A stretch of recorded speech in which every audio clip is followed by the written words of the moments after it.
صلوا على محمد وآل محمد. اللهم صل على محمد. أعوذ بالله من الشيطان الرجيم.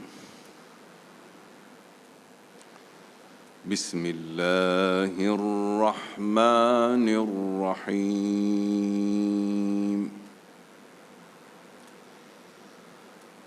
إن الذين سبقت لهم منا الحسنى أولئك عنها مبعدون.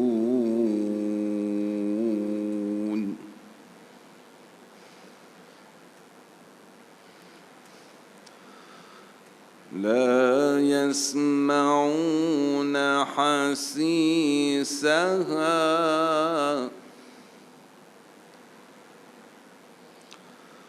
وهم فيما اشتهت أنفسهم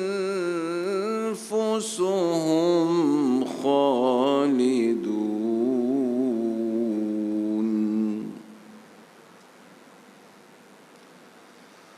بسم الله الرحمن الرحيم.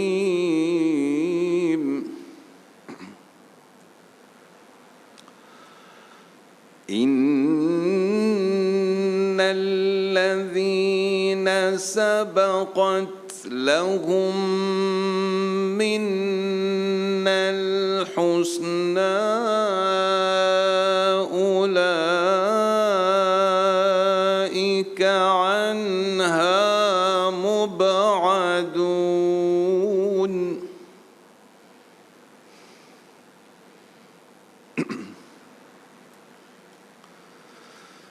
لا يسمعون حسيسها وهم فيما اشتهت أنفسهم خالدون.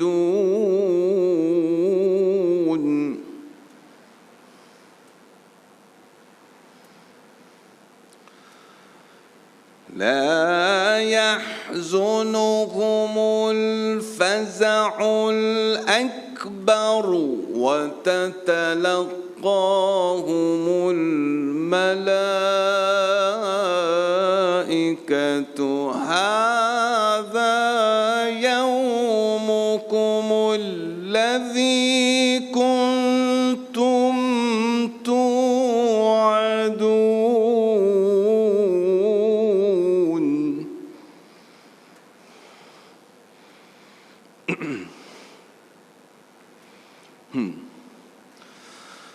يوم نطوي السماء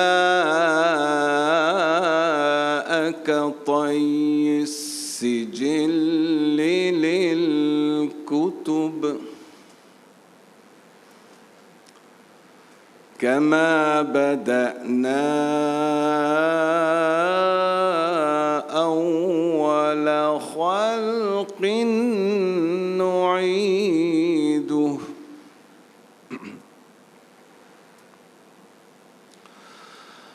كما بدأنا أول خلق نعيده وعدا علينا إنا كنا فاعلين.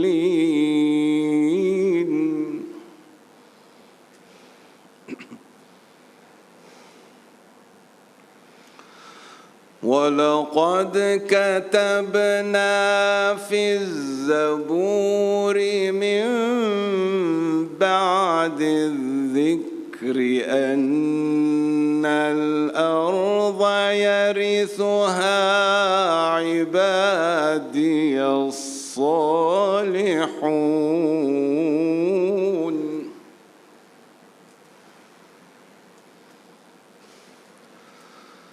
أن الأرض يرثها عبادي عبادي الصالحون إن في هذا لبلاغا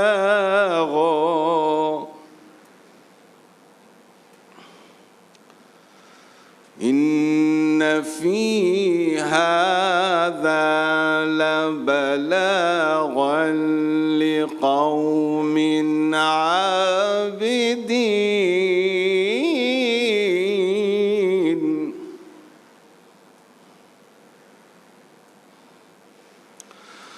وما أرسلناك إلا رحمة للعالمين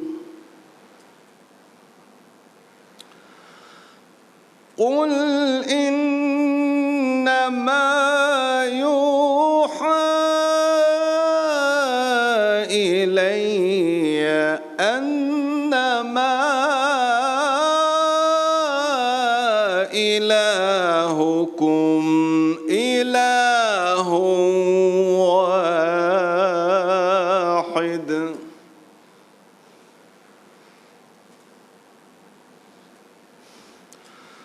فهل أنتم مسلمون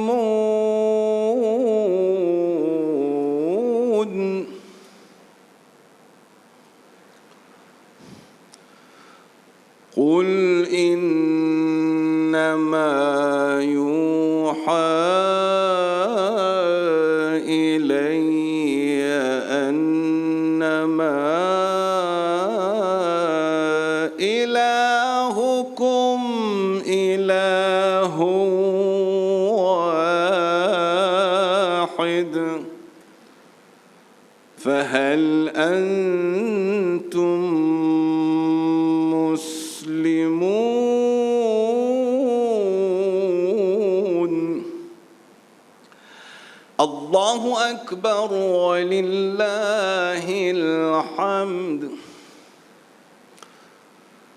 بسم الله الرحمن الرحيم إنا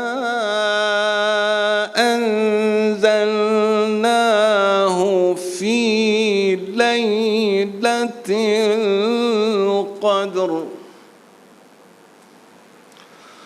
وما أدراك ما ليلة القدر ليلة القدر خير من 1000 شهر تنزل الملائكة والروح فيها بإذن ربهم من كل أمر سلام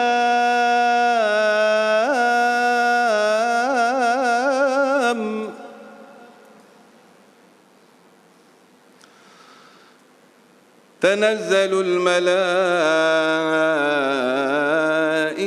والروح فيها بإذن ربهم من كل أمر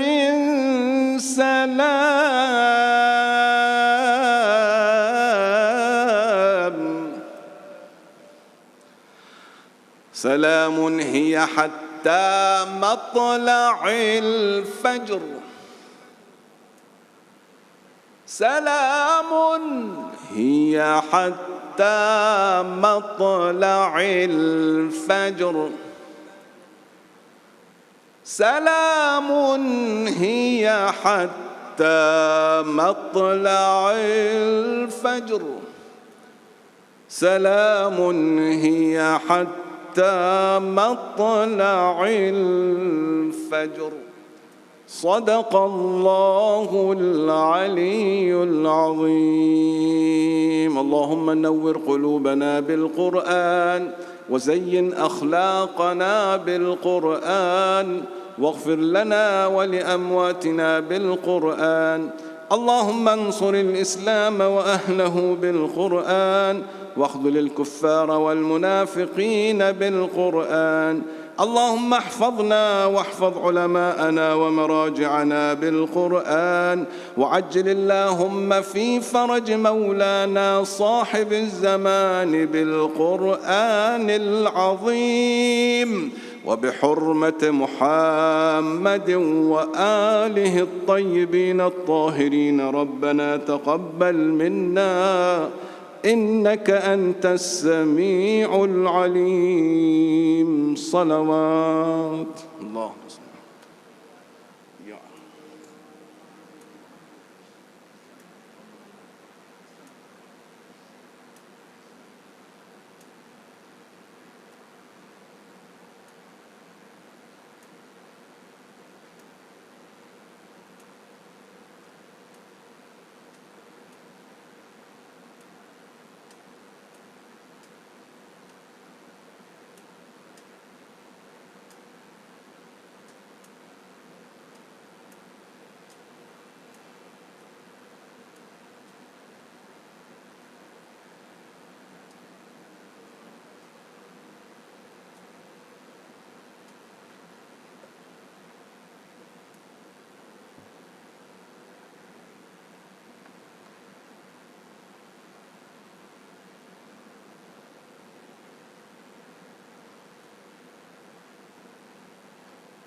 أعوذ بالله من الشيطان الرجيم. بسم الله الرحمن الرحيم. الحمد لله والصلاة والسلام على سيدنا ونبينا محمد وآله الطاهرين.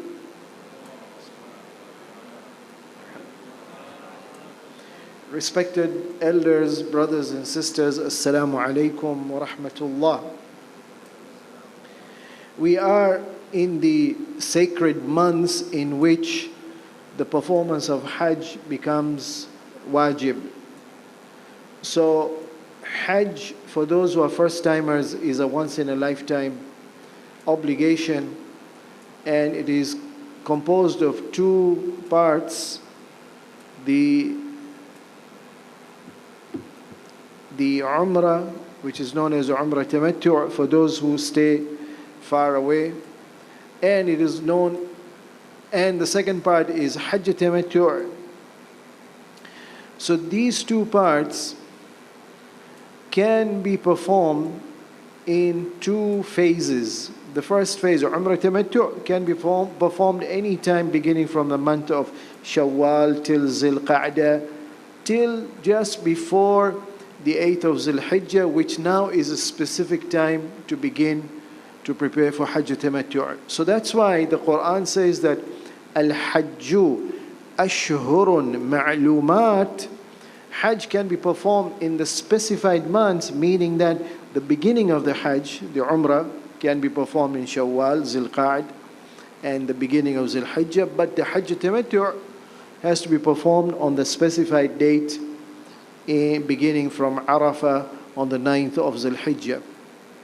So we are in the stage of the preparation for the performance.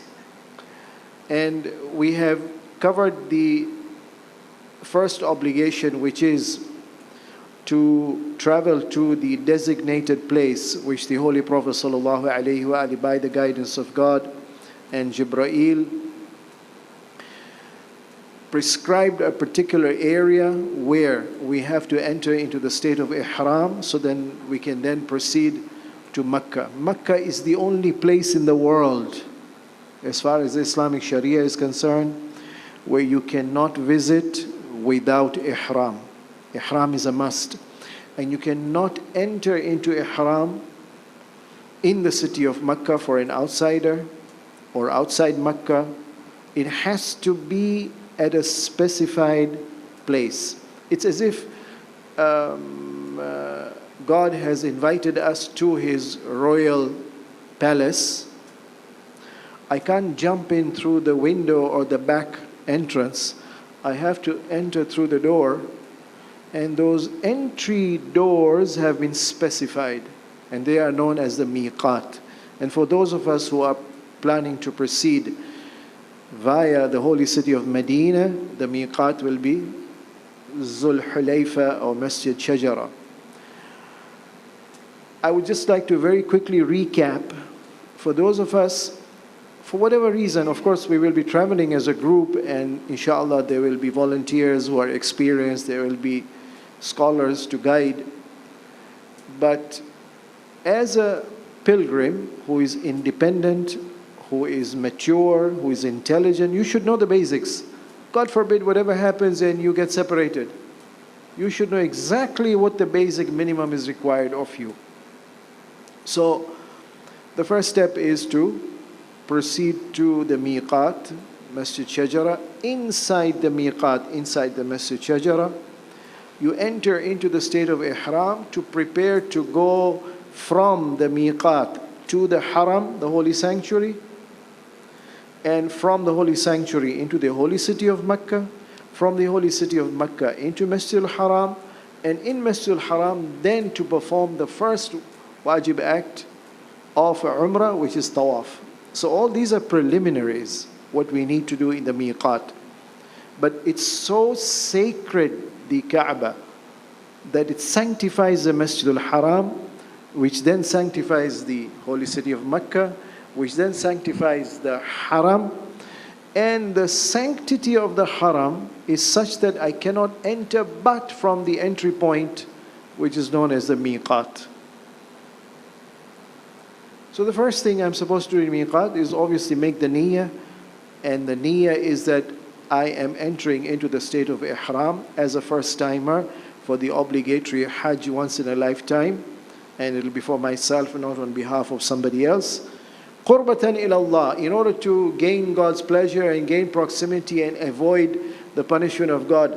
Maulana Sahib just now recited verses from Surah Mubarakah Anbiya, chapter 21, which gives us an idea of some of the reasons why we should say Qurbatan ila Allah in order to gain proximity to God. Bismillahir Rahmanir Rahim. La yasma'una hasisaha. These people who are guided are those who on the day of judgment, they'll be so distant from the fire of hell, even from a far distance they will not hear the crackling sounds of the burning fire. They'll be protected. They will be in the bliss of Jannah وَهُمْ فِي مَشْتَهَتْ أَنفُسُهُمْ, and whatever their shahwa and desires are in the bliss of Jannah they will get, whether it's food or drink or comfort or whatever bliss. The moment they desire it, they will attain it. خَالِدُونَ, and it will be eternal. It's a small price to pay for eternal bliss. It's a powerful motive. Oh Allah, I'm ready to do anything. Qurbatan ila Allah. So there are different reasons why a person may be motivated to obey God, may be motivated to avoid the disobedience of God, may be motivated to seek and aspire for the pleasure of God.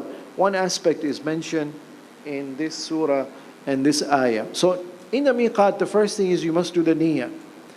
If the niyyah is complicated, I don't remember all the details.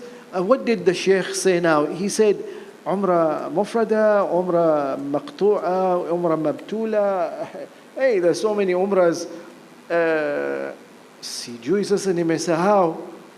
I'm calling the Sheikh doesn't want to keep his phone on his ear. Otherwise he's going to charge me a few $100 for the kafara. Sasa wewe na Mungu wako.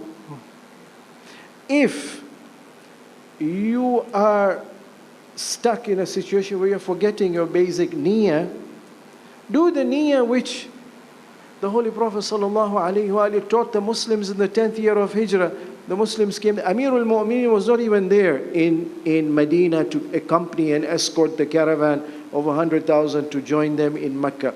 He came straight from Yemen to Mecca. The niyyah, he says, I'm doing that Hajj which is the Hajj of the Prophet sallallahu alaihi wasallam. Oh Lord, I've come to the miqat. If you remember the details, very good. You don't remember, oh Allah, I want to perform that which is my duty to you. In obedience to your command, qurbatan ila Allah. What is my duty? Yes, if you remember, you have to enter into Umrah Tamattu, which is part of Hajjatul Islam, which is your first time in your lifetime, and it is wajib, and qurbatan ila Allah. Niyyah tayari.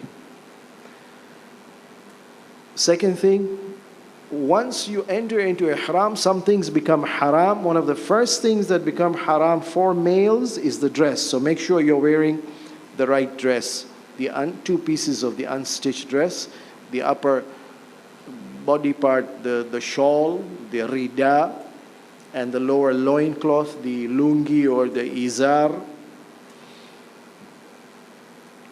So you've worn the right dress.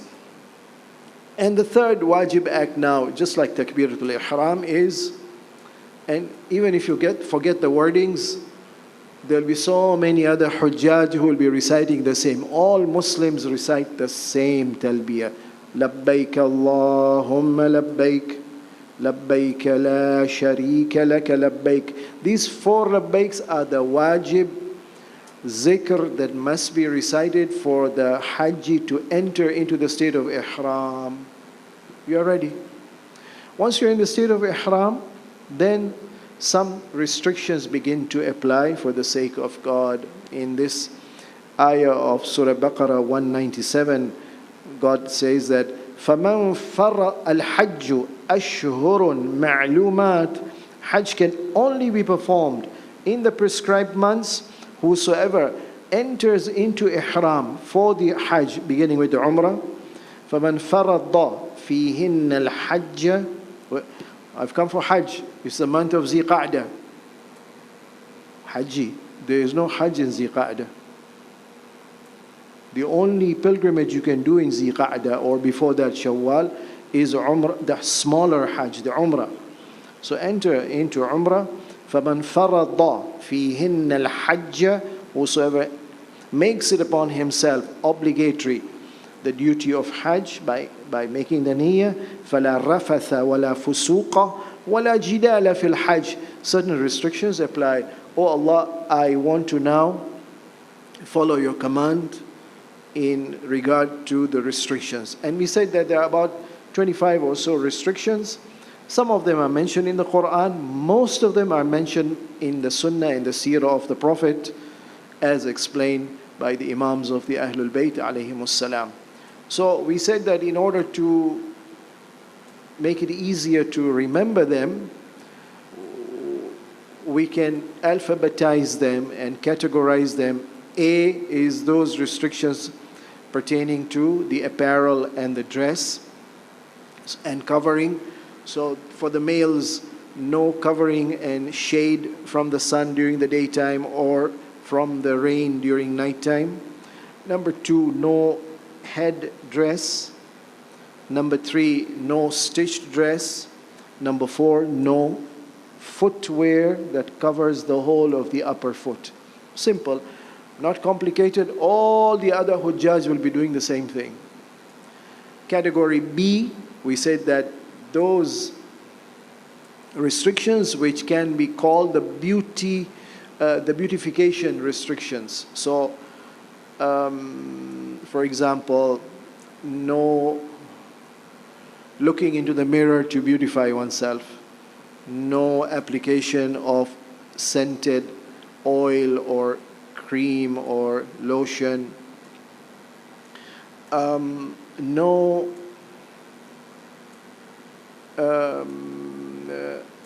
nail trimming, we said, if that is for the purpose of beauty, and no hair grooming or trimming in the state of ihram. All these are restrictions.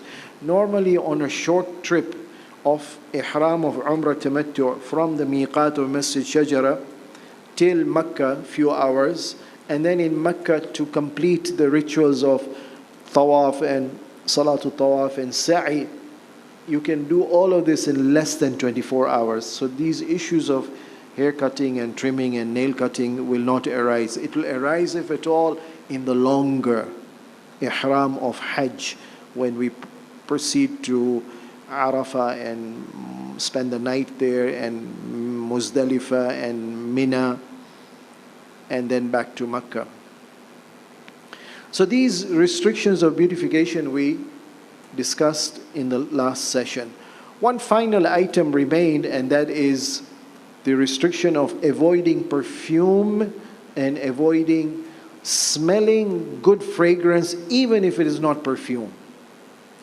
So all the Muslim mazhabs and all the Sunni mazhabs included, they believe that in the state of ihram, no perfume, no good fragrance smelling allowed.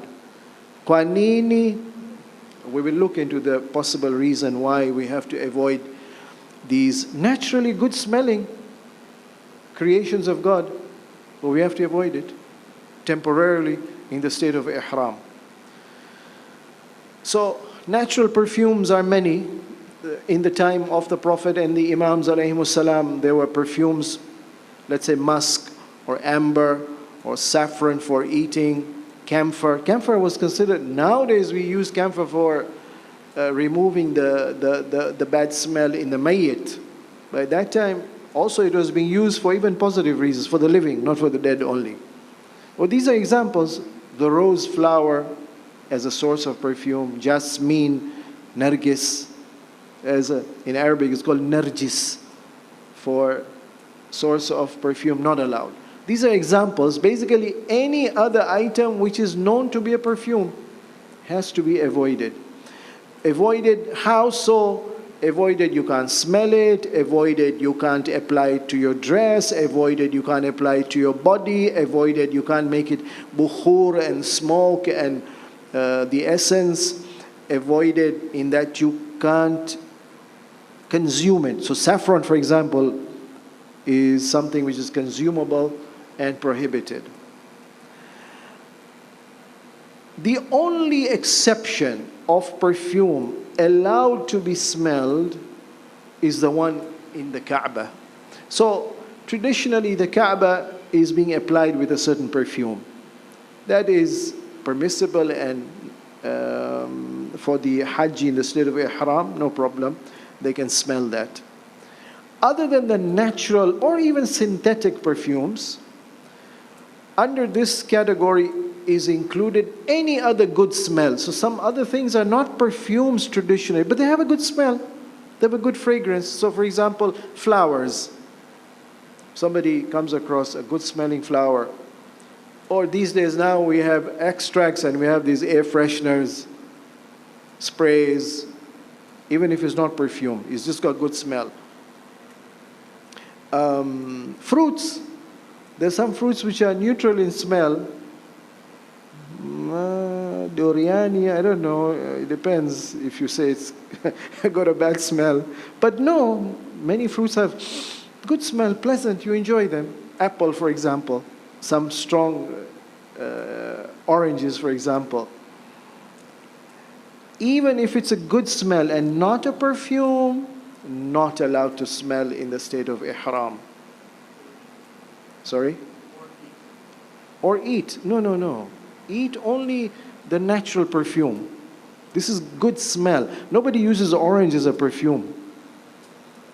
So eating oranges is allowed. If it has had a good smell and you can smell it, close your doors and then eat it. We are allowed to eat it, no problem. But don't smell it.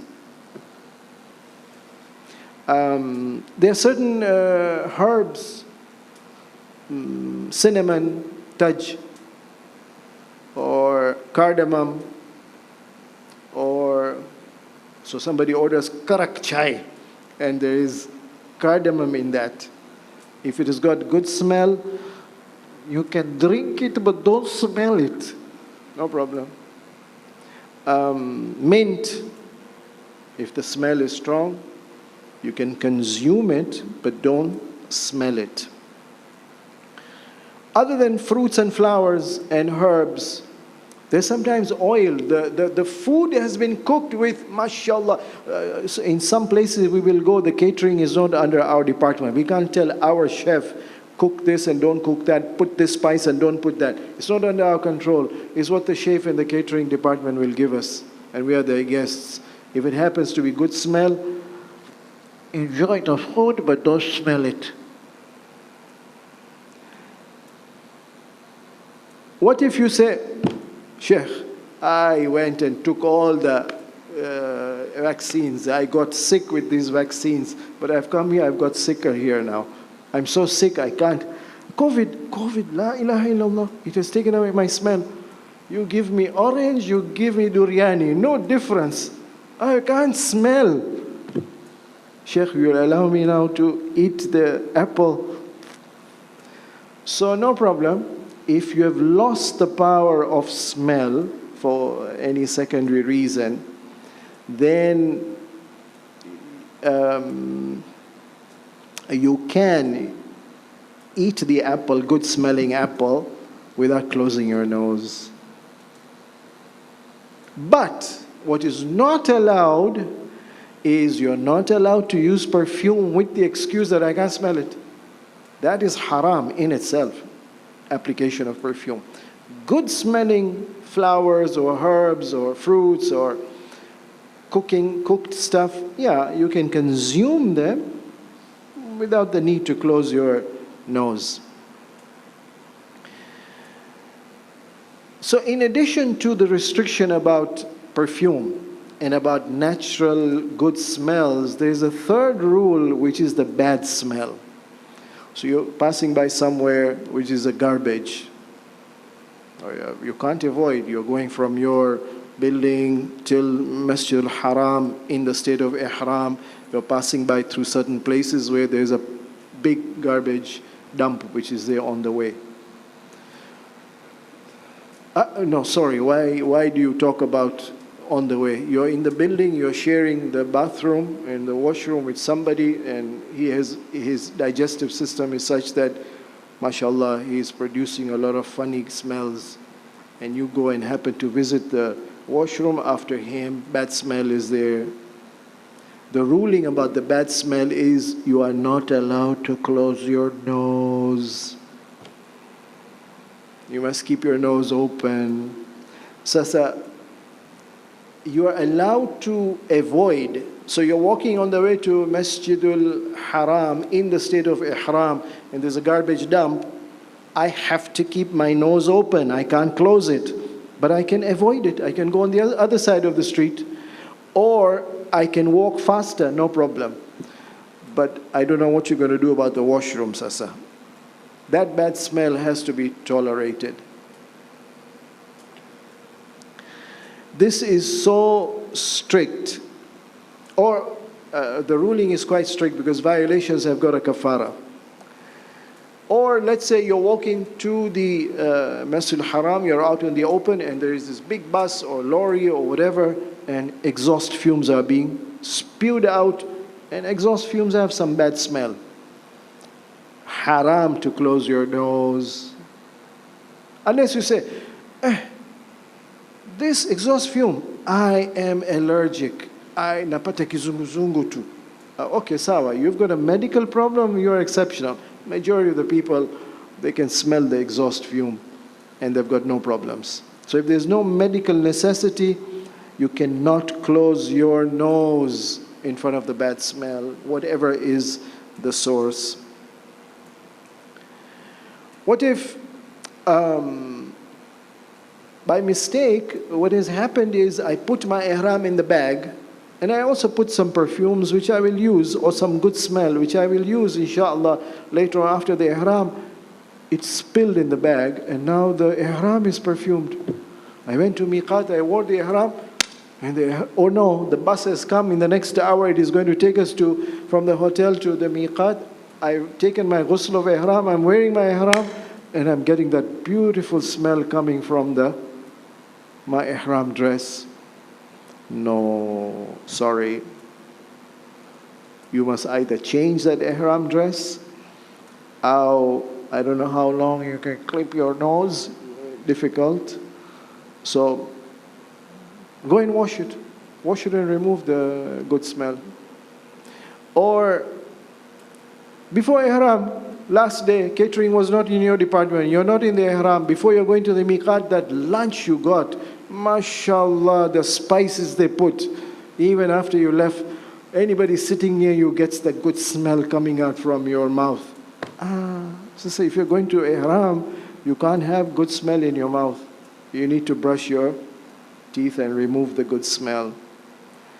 Or no, in the state of ihram, you want to use a soap or a shampoo. Shampoo is allowed for taking a shower.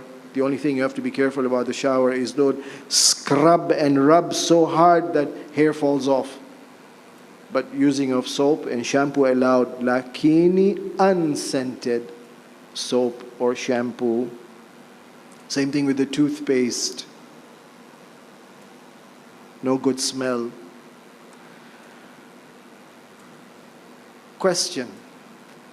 Why is it that... what about the air freshener?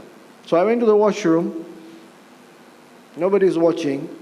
I brought my spray from the room and I sprayed in the washroom. So now there's a good smell. Can I go to the washroom? No problem. Close your nose. Maybe it'll help you.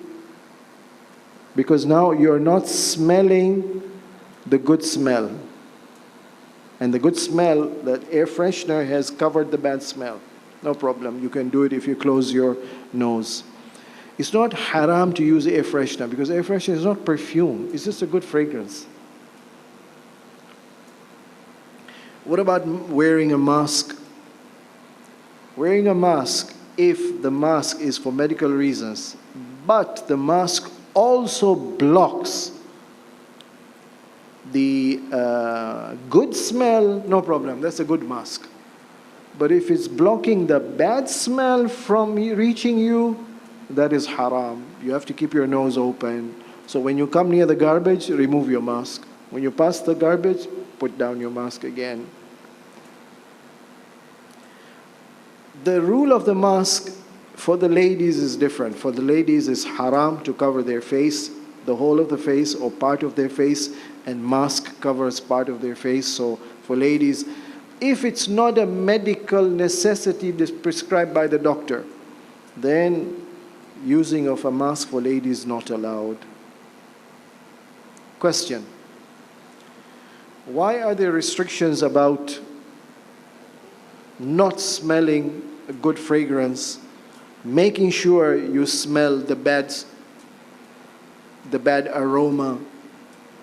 In the hadith, and especially when you look at the verses of the Quran, and if you look at the sunnah of the Prophet loved perfume. And yet we are told in the state of ihram, what was mustahab before ihram has become haram after ihram. And the Quran also says, enjoy the good things in life, those which are halal. Perfume is halal. You know, when you travel, you will see that in the duty-free shopping on flight, if you go through those, what they're giving you for sale, or in the transit airport, one of the biggest sections is perfume. People love perfume because it enhances their confidence and their status and approval and acceptability. Nothing wrong, it's mustahab, but in the state of ihram, prohibited. In the Quran also Allah several times says, قُلْ مَنْ حَرَّمَ زِينَةَ اللَّهِ الَّتِي أَخْرَجَ لِعِبَادِهِ وَالطَّيِّبَاتِ. This is tayyib, this is good smell, comfort of life. In the hadith, reported from the 8th Holy Imam, Ali ibn Musa al-Rida, alayhi salam.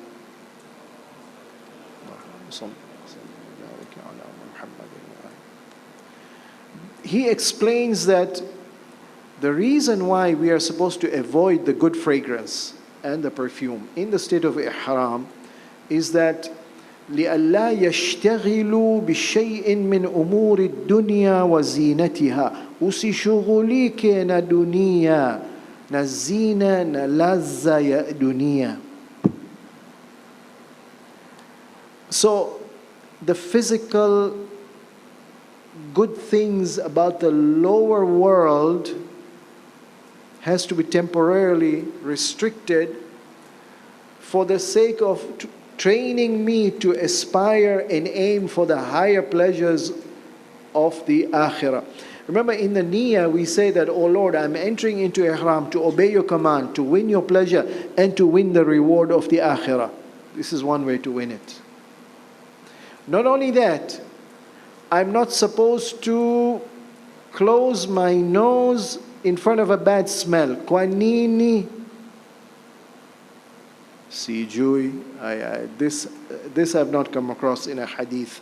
But if the good smell is to restrict me from the good things of the lower life of this world, one interesting description of the dunya in the hadith is that the dunya is like a stinking dead corpse. The reality of the dunya, the lower, temporary, superficial, fleeting, ephemeral pleasures of the dunya, the hadith says that the dunya is like the dead corpse which is stinking. Amirul Mu'minin alayhi salam, when he was challenged, why don't you seek the dunya, the power, the position, the authority, the influence, the government? And he says, Ibn Abbas, tell me what is the value of this pair of shoes? He had some used old pair of shoes. He says, I don't know. It looks so old and worn out. It's torn. You've just been stitching it. No, tell me the price. It's worthless now. Ibn Abbas, to me, this dunya and the government for the sake of dunya is worse than in value than this worthless pair of shoes. Another hadith, Amirul Mu'minin says, this dunya is worse to me, more worthless to me than a bone of a pig in the hand of a leper. Pig is najis, of course, it's a creation of God. To that extent we respect. But for our purposes, Allah has made it najis. The bone of a najis animal in the hand of a leper. Leper is a person suffering a disease which has to be treated. But traditionally, you people consider a leper as somebody who has to be avoided. I'm using your example. This person whom you want to run away from, having a najis item in his hands, that's the same way I consider the dunya, Amir alayhi salam says. Or in another hadith, he says, this dunya to me is like a aftat anz. If you look at a goat and you get near to it, and if it is drooling and oozing out with its saliva from its nose, you tend to consider that as dirty and ugly. So it's just like you ordinarily avoid that, I avoid the dunya. Or another hadith, he says that to me, Amir alayhi salam says, to me the dunya is like a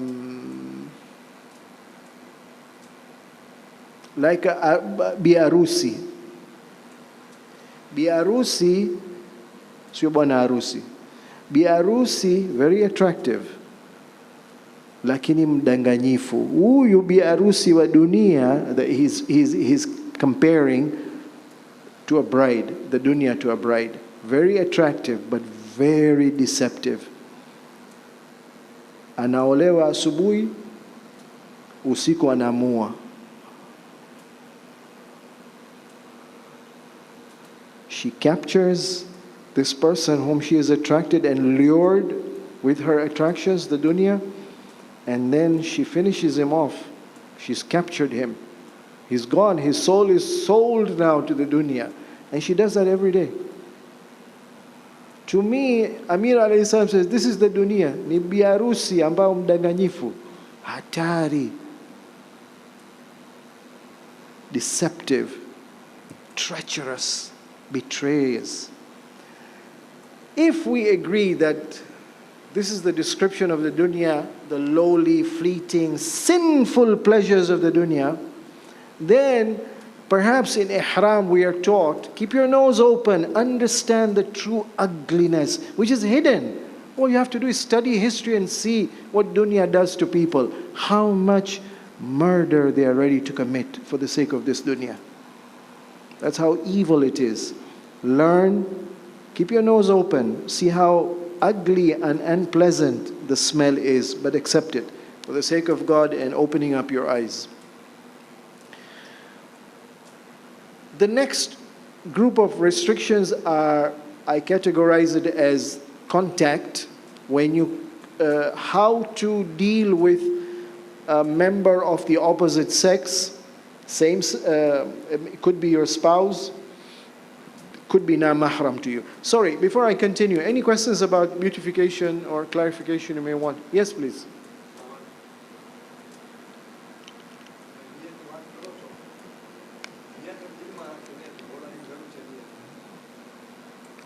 So the question is, niyat is something to do with the heart.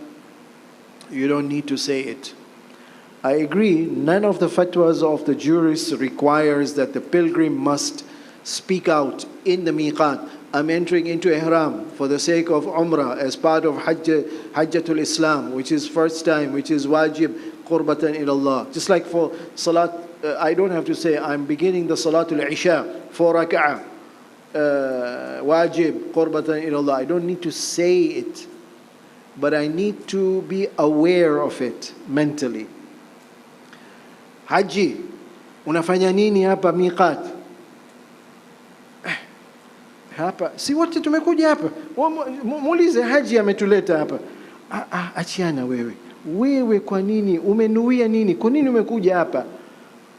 Sasa, hebu angalia wote wanasema labbaik. Mimi pia nitatamka labbaik.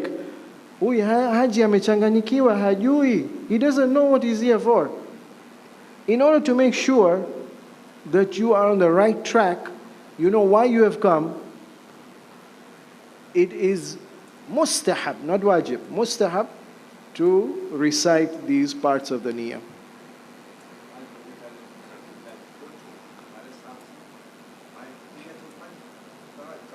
Dio, yes, the fact that you have decided and you have paid money and that niyyah is there, no problem. But at the time of beginning that particular act, you have to know what you're doing. Inawezekana unaghaflika, inawezekana unasahau. You have to be conscious, aware what you're doing at that time. So like I said, you can go and pray 4 rak'ah salah. Haji, umesali salah gani? Salah gani? Si salah rak'ah 4. Salah adhuhuri. Haji, adhuhuri wakati ya isha. Oh, isha. Basi hii ni salah isha. Ameghaflika mwenye huyu maskini. It's important to know what you're doing. So in order to make sure, better pronounce it. But not necessary. If you're confident about yourself, if I come to your Haji, what are you doing? I'm wearing ihram. What for? For umrah. Which umrah? Tamattu. For what?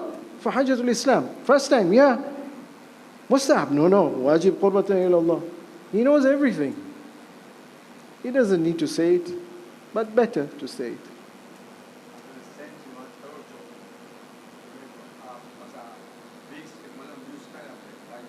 Yeah. So any oil-based cream or lotion is not allowed in the state of ihram, and especially if it has got perfume, or if not perfume, good smell. Perfumed one will be haram to use, but good smell, you'll have to close your nose.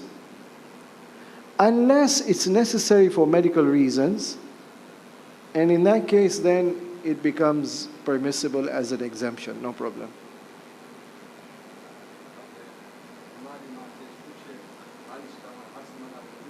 He's sick, yeah, no problem. He's allowed to use it. But make sure he gets the unscented one, unperfumed one.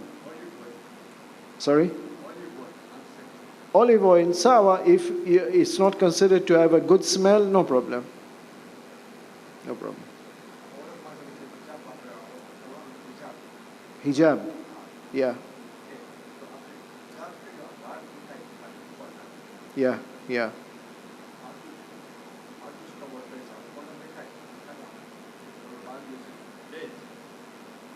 You're talking about women.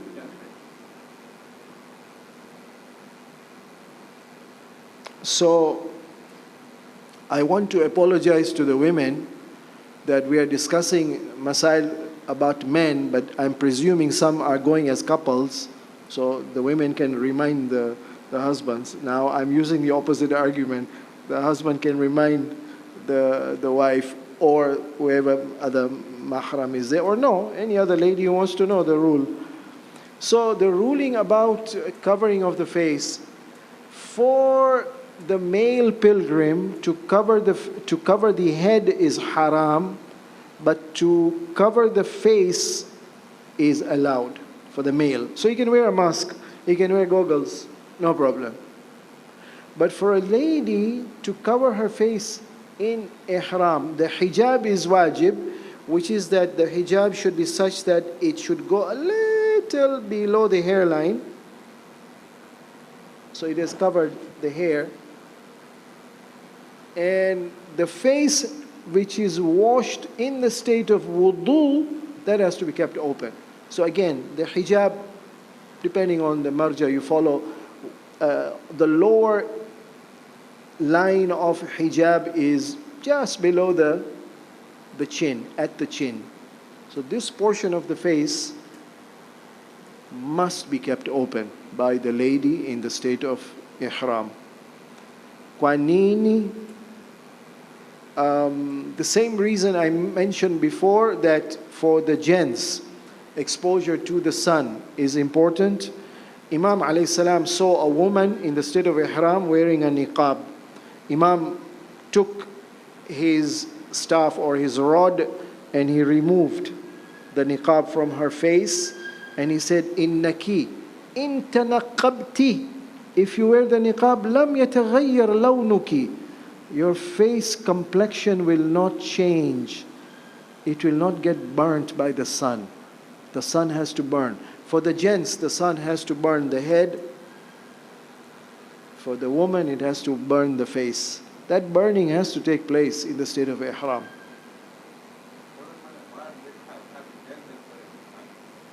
Any covering for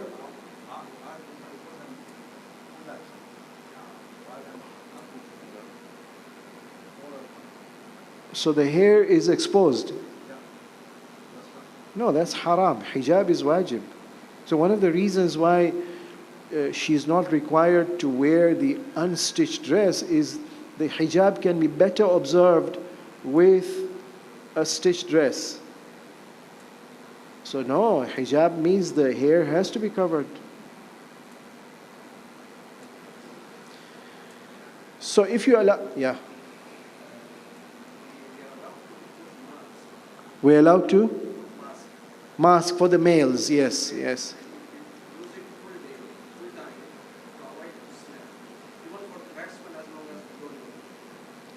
For the bad smell, the mask, if it's of a type which blocks the bad smell, remove the mask. Because you would know whether it's giving you the good smell or not.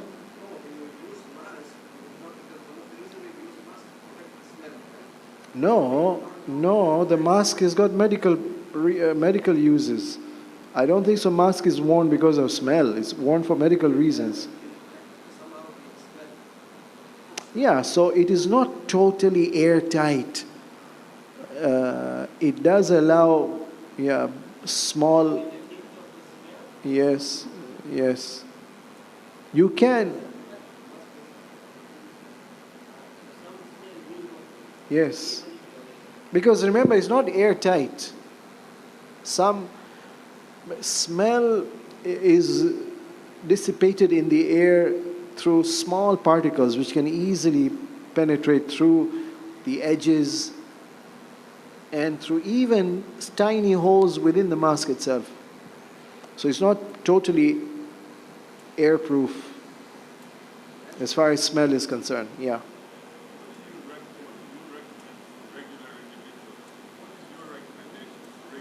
A recommendation for wearing a mask? Can I leave this for the doctor? Inshallah, we're having one session. I can only tell you from the fiqh perspective, what is the ruling? If the doctor advises wear a mask, then what is the ruling? For gents, for ladies. Whether you should or shouldn't wear, he's going to explain the advantages or the risks, medical ones. Once that is decided, then the fiqh aspect can be applied. Yes, please. Yes. Yes. Medicine which has, medicine can have a good smell, or in addition to that, perfume. Okay, okay, okay. Yeah, that's correct. Yes. Yes. Yes. Yes. Yeah.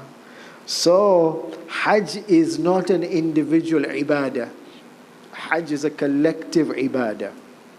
And therefore, one of the first things we have to learn is to respect the rights and the comfort of others and not to hurt others. So if for my medical necessity I need to apply some good smelling ointment or cream, I have to be careful about the others. I'll have to keep my distance, or best is to look for an unscented version. As a medical necessity, if there's no way out, okay, you have to use it, but then others will have to be careful about you. Yes. Yes. Yeah, so you'll have to consult the doctor whether do you need to, you have to avoid him. Yeah, so that's a good question. A person is doing tawaf, they have tried to avoid good smell or perfume. Oh, they have, this other person has finished their Hajj or Umrah, and therefore they are free to apply perfume. And you have just arrived, and you're still in ihram, and he or she is exuding this beautiful smell. What do? In tawaf, just remind me, I'll refer to this issue of if you're driving on a lane and you have a problem with this lane, change your lane, get yourself away from. But what do you do when you can't avoid? We'll come to that. But just remind me about that in the case of tawaf. Yes, please. Oh, okay. Yes, please. Yes.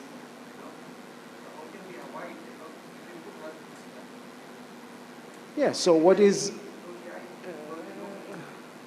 Haji Sahib? He's asking, can you please help catering department to make sure the food we get is not spicy, heavily smelling food, good smelling food? I don't think so. It's going to be a problem. It's not. Unless you're extra sensitive. You are the opposite of the anosmic person. Anosmia is a person can't smell good. In COVID times, good smell appears as bad smell to that person.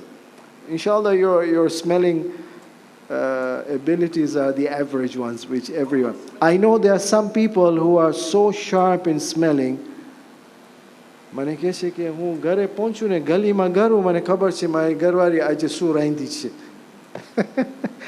So if you're an average person, there should be no problem. Ji? Yes, please. Yes. Yes.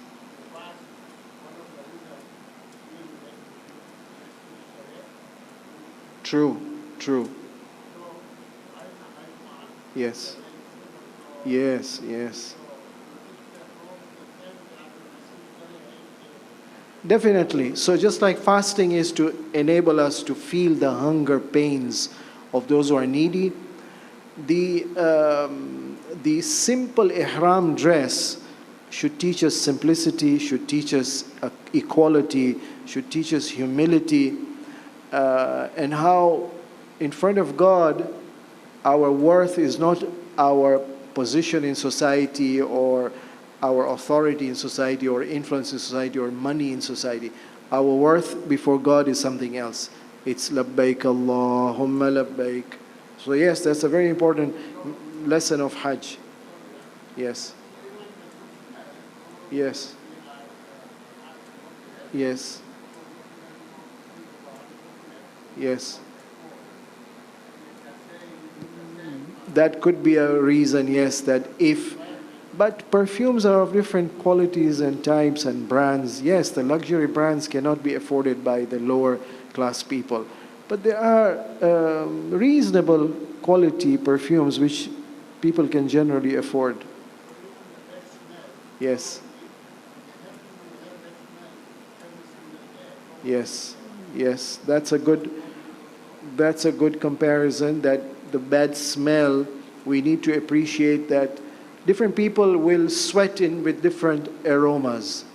And different people, not everybody will have access to a deodorant or a perfume. So get used to the fact that there are people in society, and you will come across such people. Once you reach Mecca, whether you like it or not, you are now tightly stuck, very close, bega qua bega, with other people who may not be smelling as good as you would like them to.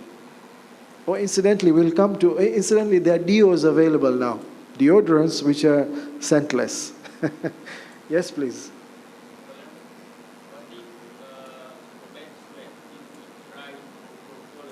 Yes.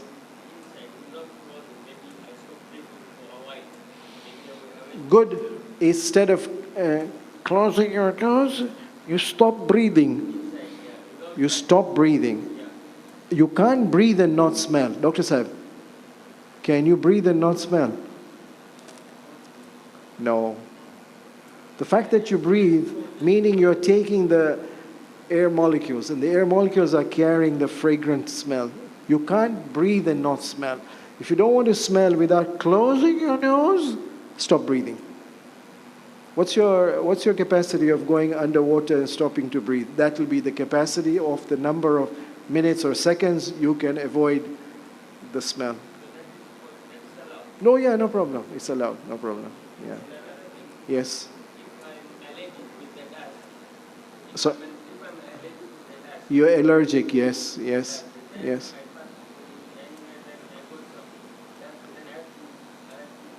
Oh yes, for medical reasons, I mean, if you don't take the precaution, so you don't have a mask or you haven't taken medication to boost your immunity, then that allergic stimulus will put you into a difficult situation. No, for medical reasons you're allowed to, no problem.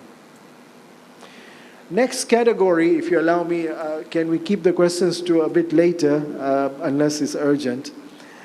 The next category, A was apparel and dress, B was beautification, C, I say that those activities in the state of ihram to do with contact with the opposite gender.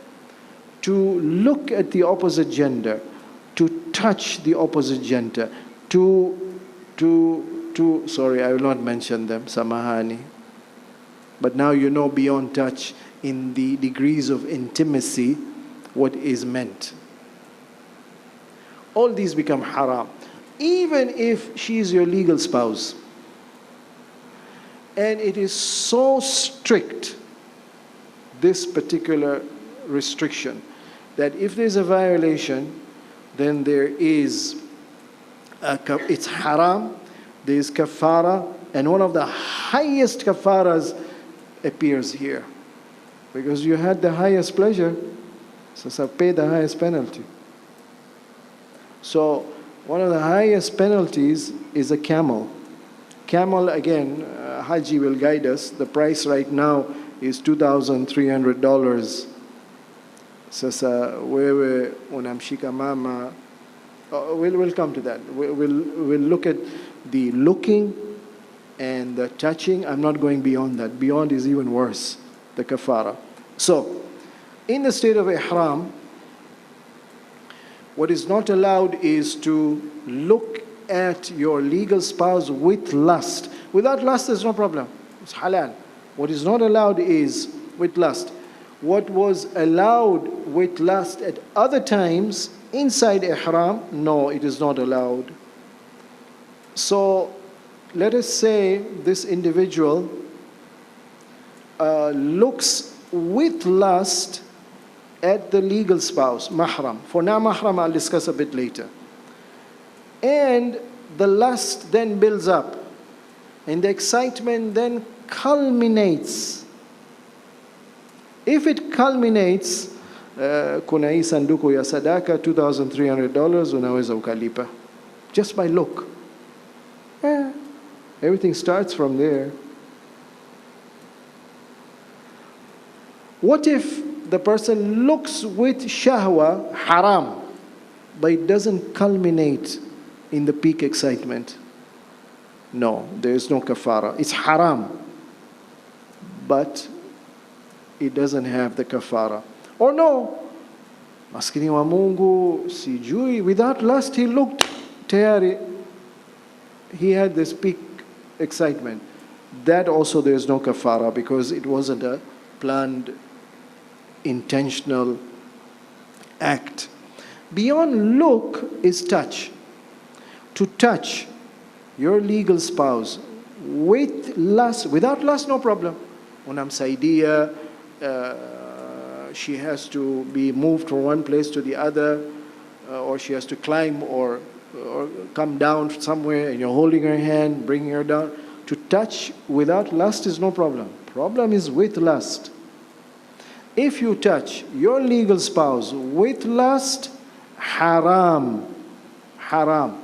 Lakini it did not culminate in the peak excitement.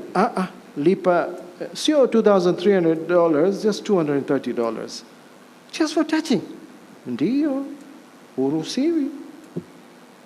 Touching, but, kuna sanduku tayari ya sadaka. Sasa problem arises in tawaf.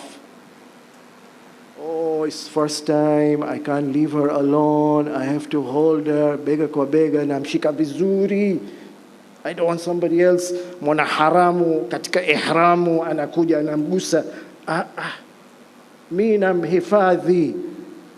We namhifadhi, shetani pia yupo. And shaitan brings his lust. You are touching, and somebody is pushing, and your bodies are in close contact. Tayari, lust is coming in between. If lust comes during touch, ibadah, qurbati in Allah, wait. $230.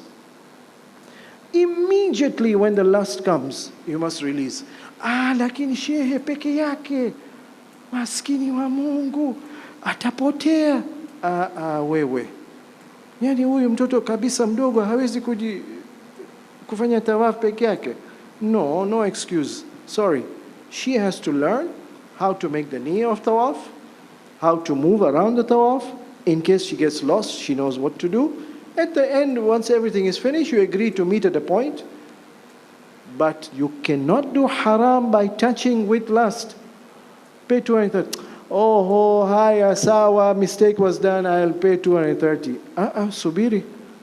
Umeendelea kumgusa. Second touch, second $230. Ndiyo, haram is haram. You're doing it a second time now, sasa. Second round. Third round. Every touch, $230. Shehe,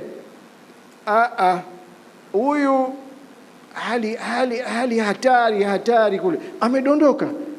She was about to be crushed. Now wewe umeniambia $230, I'll pay $230. Baba, haram. If the life is in danger, no problem. You can touch, and God forbid during the touch, it should not happen. Even if lust comes in, there's no problem. Emergency is no problem. I'm not going beyond looking and touching into the step beyond. Inshallah, when we come to Mina on the day of Hajj, Eid al-Hajj, I will tell you the story of one person. He came to me, he says, Sheikh, you know, usually on the day of Eid, we get so excited, all family gathers, basi kama kawaida, we hug the children, and husband, wife, we hug, and a little peck. This is not a touch now, this is a peck.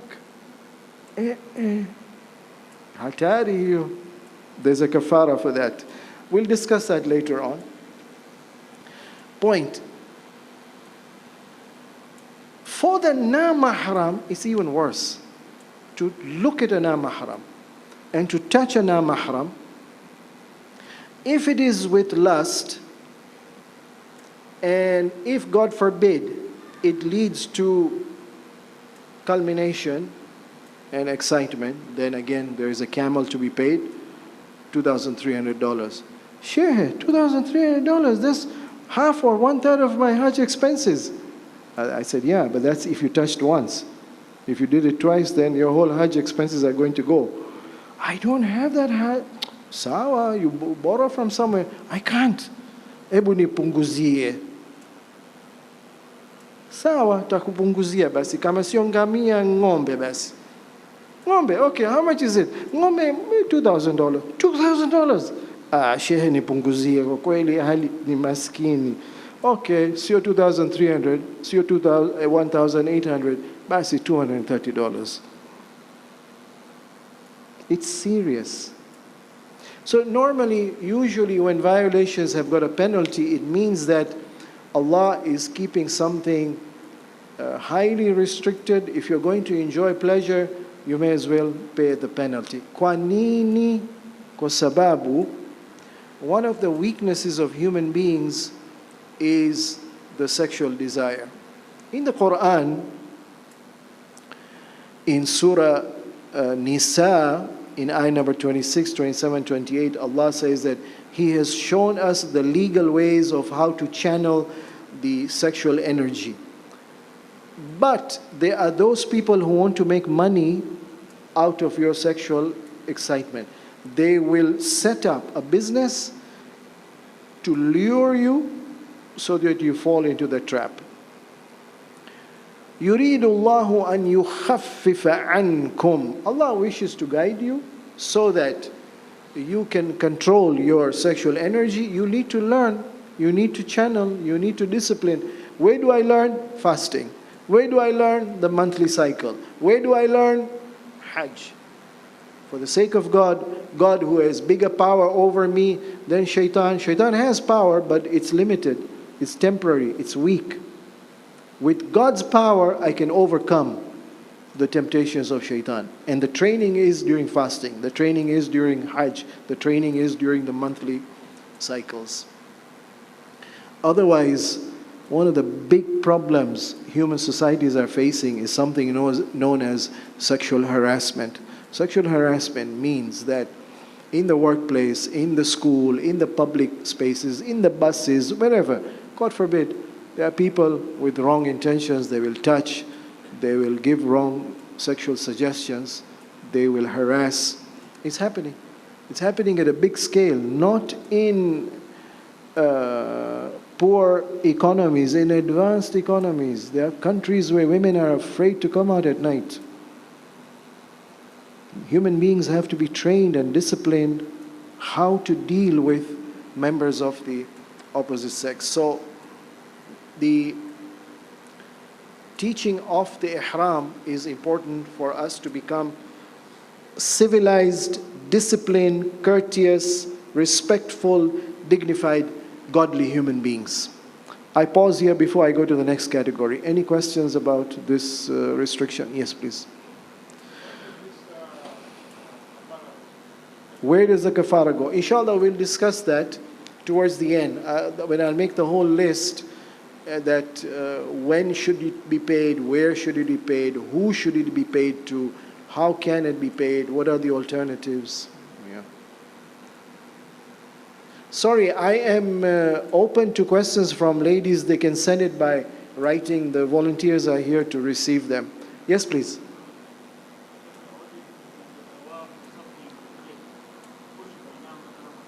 In the tawaf, you get pushed by an mahram.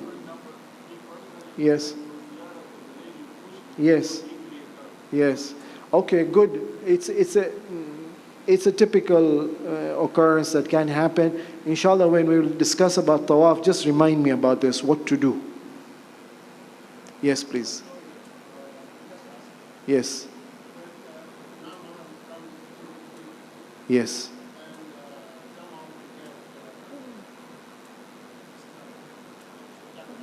Yes. It's not? Aha. Ah. Okay. So so the question is, I am in ihram. Labbaik Allahumma labbaik. Not labbaik shaitan labbaik. No. Lakini, suddenly this woman comes, like you said, push. He says no, she came in front. And she had probably done her ihram, or God forbid in ihram, she wants to obey shaitan. So it's not my fault. In Surah Ma'idah, chapter 5, Allah says that the purpose of ihram is to train us to become disciplined by godly fear and respect of God's laws. Bismillahir Rahmanir Rahim. Ya ayyuhalladhina amanu لَيَبْلُوَنَّكُمُ اللَّهُ بِشَيْءٍ مِّنَ الصَّيْدِ. In the state of ihram, we don't discuss it because we don't get exposed to this. We're not allowed to hunt. No hunting of birds, no hunting of animals.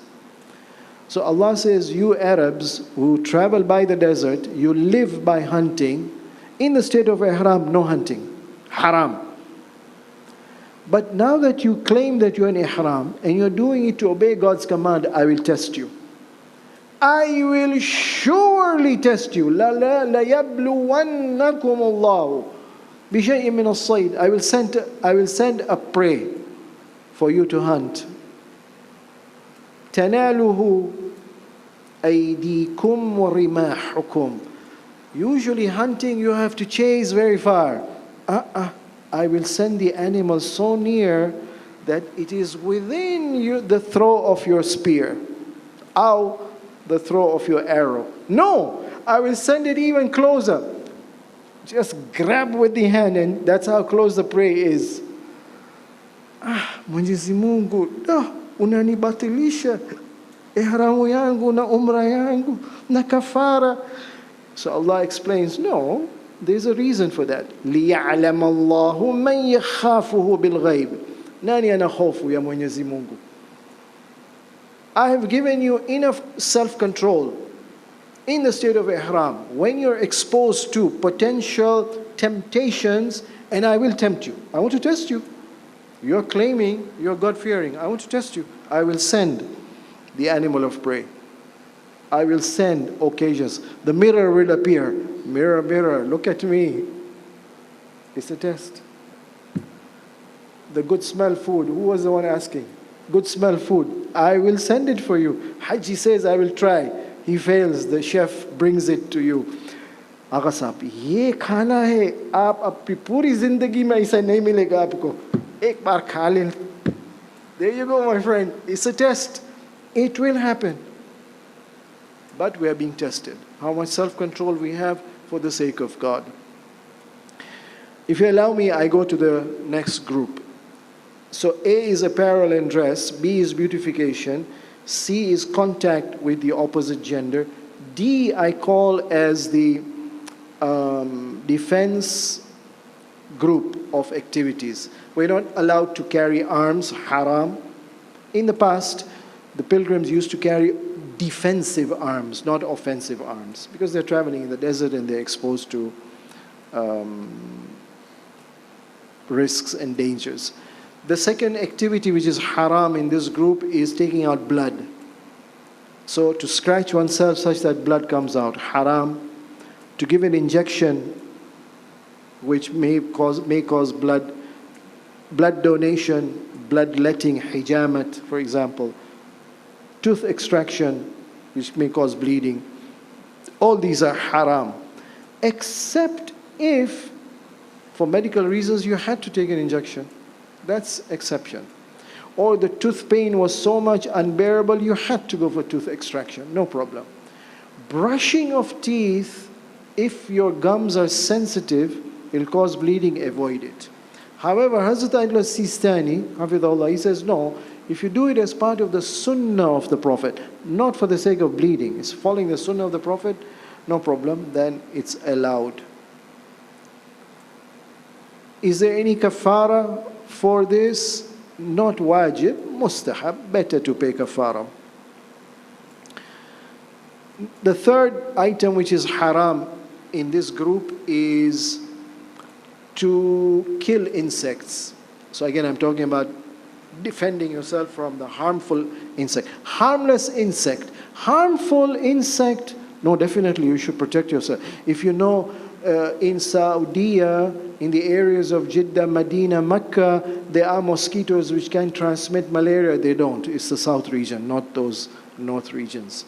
If you know the mosquito can transmit dengue fever, and you see a mosquito around and you are sharp enough to know this is a potential vector, then you are allowed to kill. But if it's a harmless insect, no, not allowed. Flies, if they're carrying transmissible diseases like diarrhea, for example, you're allowed to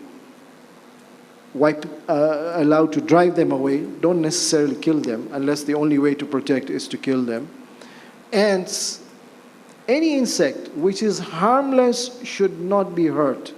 But if it is potentially harmful, you're allowed to protect yourself. Insect spray, if it doesn't kill, no problem. Paralyzes, okay. Quanini, we are supposed to be careful about these tiny, crawling, creepy creatures. Well, because Allah wants to train us in this state of getting close to Him, God the Great, God the Kind, God the Merciful, God the All-Wise, God the Creator, God the Sustainer. He's got different creatures He has created, including these tiny insects He has created. Respect them. They're doing something in God's creation. You doubt about it? Look at the story of Nabi Sulaiman alayhi salam. When the whole army came, in Surah Mubarak al-Naml, the story is that حَتَّى إِذَا أَتَوْا عَلَى وَادِ النَّمْلِ, when the army of Sulaiman came to the ant colony, the chief ant, she spoke to the rest of the colony, قَالَتْ نَمْلَةٌ يَا أَيُّهَا النَّمْلِ, all the ants of the colony, أُدْخُلُوا مَسَاكِنَكُمْ, go quickly back inside your colony. Don't move around on the road because Sulaiman is coming with his army. Is this a mythological story, or is it real? If it's real, that means there is a chief ant who rules over an army of ants. She can speak, they can hear, she can order, they can obey. She can see who is coming. Sulaiman. It's not a human being. It's Sulaiman, King Sulaiman. She can recognize. Not only she can recognize, she knows Sulaiman is coming with an army. Be careful, this is danger. She can sense danger. Be careful, they will trample on you, but they won't do it purposely. Sulaiman, oh, she knows Sulaiman is smart enough to train his army not to allow them to trample with dhulm on those who can't defend themselves. An ant knows that. What about us human beings in our times? How much are we failing to even recognize? So respect insects. Finally, in this group is hunting, but I'm skipping that because it doesn't apply to us.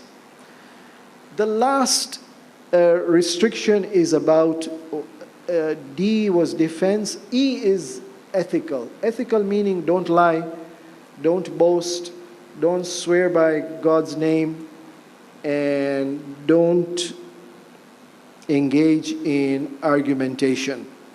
فَمَنْ فَرَضَ فِيهِنَّ الْحَجَّ فَلَا رَفَثَ وَلَا فُسُوقَ وَلَا جِدَالَ فِي الْحَجِّ. No fusuq is allowed in Hajj. Fusuq means to disobey God. Specifically, the hadith of the Ahlul Bayt alayhimus salam tell us that fusuq means don't lie in the state of ihram. To lie It's not even allowed before ihram. But in ihram more so, haram.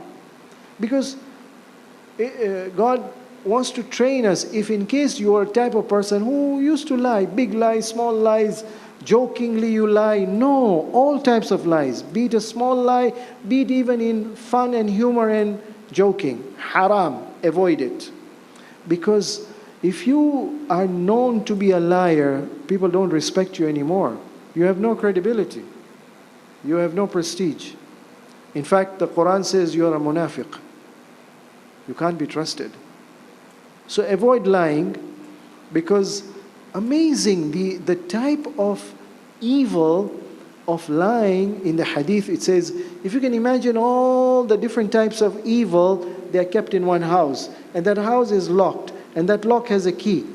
The key is drinks. Drinks are the key to the lock of the house of evils. Lying is worse than the haram drink.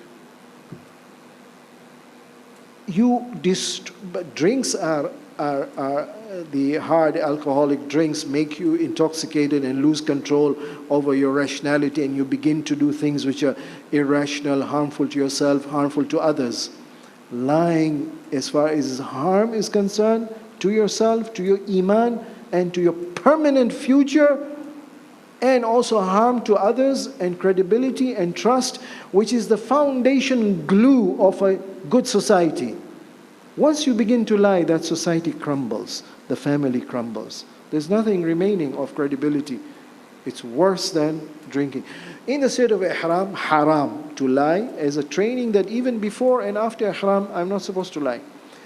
Beyond that, the hadith says, La rafatha wa la fusuqa. Fusuq is not only lying, but also it includes boasting and abusing. To abuse somebody else. I'm sorry, I can't quote the words, but it's haram to abuse somebody. Somebody came in front of Amirul Mu'mineen alayhi salam. So to abuse even before ihram, even after ihram, haram. Inside ihram, all the more so. One of the companions was abused, and this companion wanted to abuse back. Imam alayhi salam says, no, don't abuse. Because if you don't abuse, you're going to please God. If you don't abuse, you're going to displease shaitan. If you don't abuse, this enemy of yours is going to get hurt. If you don't abuse, control yourself. Don't abuse back, because abuse creates enmity. Abuse will take you to the hellfire. And finally, la fusuqa also means don't boast. To boast in front of others, this is my talent, ability, profession, my ancestry, my great-grandfather, this is what they've done. Look at the contribution they've done. My children, wonderful, look at the activity they're doing. My work. To boast in the state of ihram, if it is done in such a way that unamzarao yule bungine, you can't do it, you've got no status, that is haram. But no, let me tell you my experience, how we've managed to achieve the good things, that boasting is not haram. Maybe it's makruh if it's done with the niyyah of showing yourself. Is there any kafara for this? Yes, the kafara is just like looking into the mirror. Mirror, mirror on the wall, how beautiful am I compared to all? What is the kafara for that? Do you remember? Sorry? Yes, istighfar. Istighfar was the kafara for looking into the mirror for the purpose of self-beautification. Likewise for abusing or speaking lies or boasting, haram, but the kafara is istighfar, astaghfirullah. Finally, and the last one, and I stop here. Under ethical is to swear in the name of God to prove something. Wallahi, la wallahi. It is that strict that to use God's name, whether using God's name Allah, or whether using God's name other than Allah. رَبِّ السَّمَاوَاتِ وَالْأَرْضِ. I swear by رَبِّ السَّمَاوَاتِ وَالْأَرْضِ.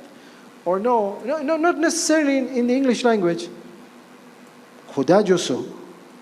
In your own language, not allowed. Khuda ki qasam. However, if you say no qasam, Khuda je waste, when you go to the washroom, please make sure you do this and you don't do that. Now here you're not swearing. I am in trouble. I don't know how to live with you in the same room and use the same toilet. Your habits are not good. You don't say, Wallahi, if you do this. No, you're not swearing. You're using God's name, but you're not swearing. Khuda ja waste, nakar. That's okay.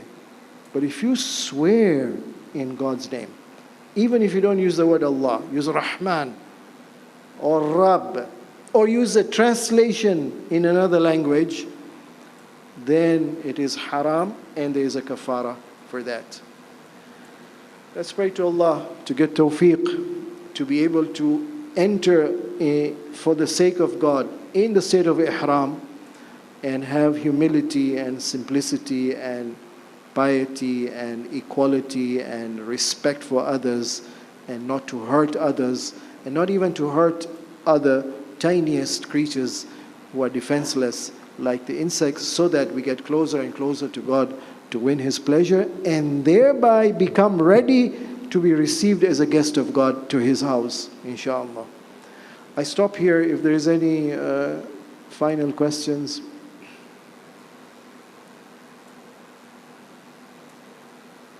Yes, please.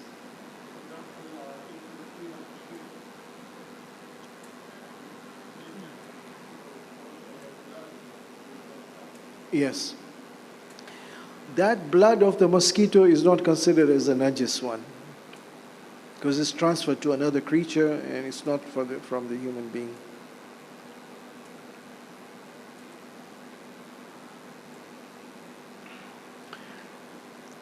Assalamu alaikum wa rahmatullah.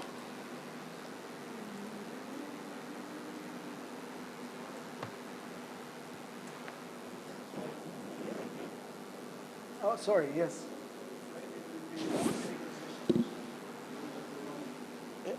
Yeah, so there's a, you can close this. Yeah, it's closed. So Friday there's a seminar being organized. I will not be able to attend because I have to attend there. But instead of canceling the session, what the organizers are suggesting is that we get advice from the medical. We'll get the Quran.